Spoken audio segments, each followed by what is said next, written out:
everybody, Tim Keefe with Transform CX. Thanks a little bit for your time today. Wanted to talk about leadership. And there's a lot of conversation going on right now, and I think as we see more and more companies kind of struggling with what does it mean to lead through a crisis? And there are many people who are leading companies, startups, mid-sized, and positions of authority that really haven't had this for a while. We've been quite a long time, almost 15 years of growth, relatively inexpensive money, low interest rates. So I won't say it was easy, but there were a lot of opportunities to grow and develop new businesses, new engagement with customers, etc. Now that we're coming to this phase of, you see it, companies backing off on hiring, layoffs in some cases, quite significant in many cases. That messaging is very disruptive to your workforce. Even if you aren't targeting your A players, they're the first ones to kind of think about, wow, is this where I want to be? Is this company lost its vision? Is this the work that I want to do? And they're, of course, the ones that have the most options in terms of pursuing other opportunities.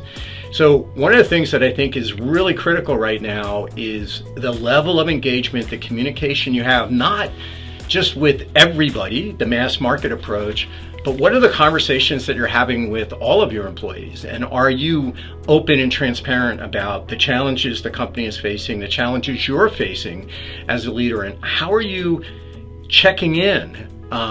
And you've got to be open to those difficult conversations, because people feel threatened. They want to know, okay, you're telling me that we're going to make these changes in the company, and I see where it's good for you, but what's in it for me?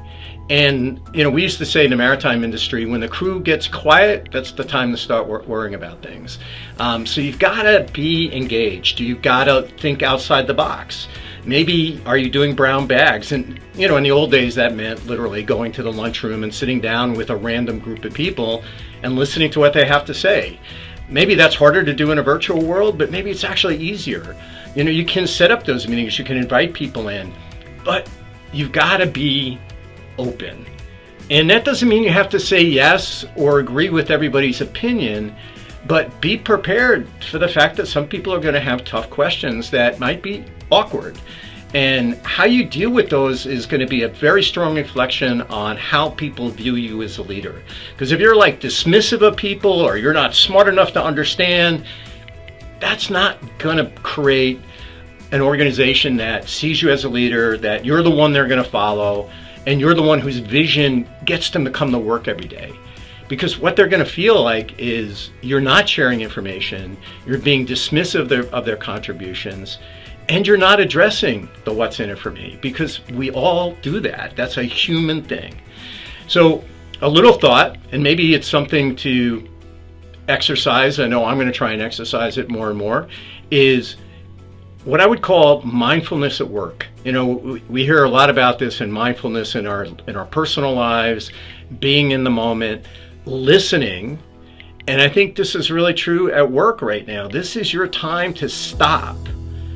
Open your mind, open your ears, listen with your senses to how people are acting, checking in with people, really checking in. And not just, so how was your weekend, but really, how are you feeling? Just did that this morning with my team, and you know what? I thought everybody was going to be thumbs up, great, we're excited, and not so much.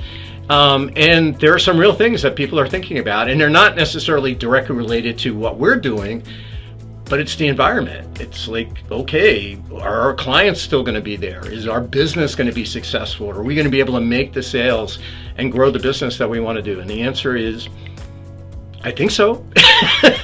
And here's what we're doing to achieve that. And we're being action oriented. We're trying to think outside the box. We're encouraging everybody to be part of that conversation.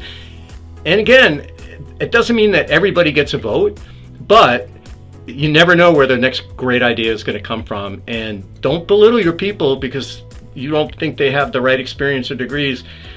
Everybody's smart in their own way. So take advantage of that, take advantage of their intelligence, take advantage of their passion to help create the larger passion around your organization.